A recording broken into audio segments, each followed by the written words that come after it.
Million Dollar Quartet, what was happening was Carl Perkins was having a recording session for his song Matchbox.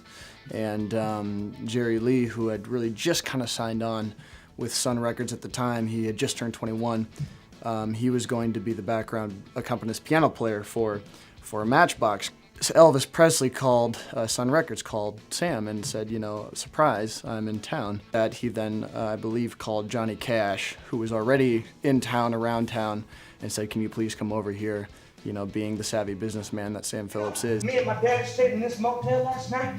Couldn't neither one of us believe it. The outhouse was inside. You just pull on that damn handle and I must have flushed that sucker about a dozen times. Jerry didn't really have any hits of his own yet. He had just released Crazy Arms.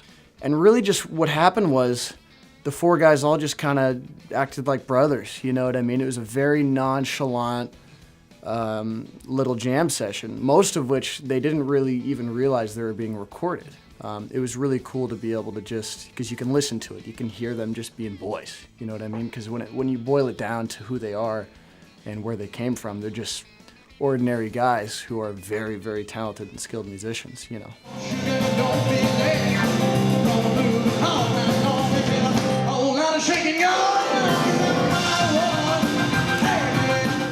I was introduced to Jerry Lee by a choir teacher of mine, actually, who had passed out Great Balls of Fire for us to sing as a warm-up piece in 8th grade. And she started kind of playing some of his boogie woogie stuff. And I said, what is that? What are you doing?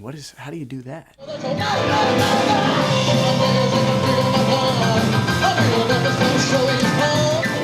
But I absolutely love playing Jerry Lee. There's fun things about it and there's challenging things about it. It's very fun to be able to have weird curly hair and, you know, play the rock and roll and be that. But also Jerry Lee's playing, it's not easy, you know what I mean? And I every day I find myself trying to get better at it, even though I've been doing it, you know, 4 productions now. It's like there's no stop. You know, there is no other Jerry Lee Lewis. I will never be as good as the Killer. Anybody who thinks they can be is out of their minds. There's only one Killer, and the only thing you can hope to do is give the best tribute as possible to him, because he really changed the face of roots music, especially as a piano player.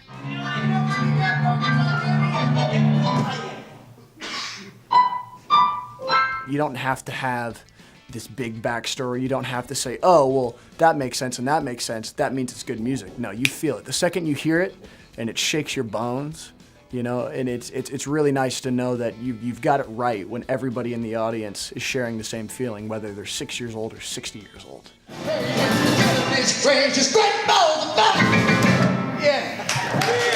Come on out and see Million Dollar Quartet at Oregon Cabaret Theater right here in Ashland, Oregon. You can get tickets at OregonCabaret.com.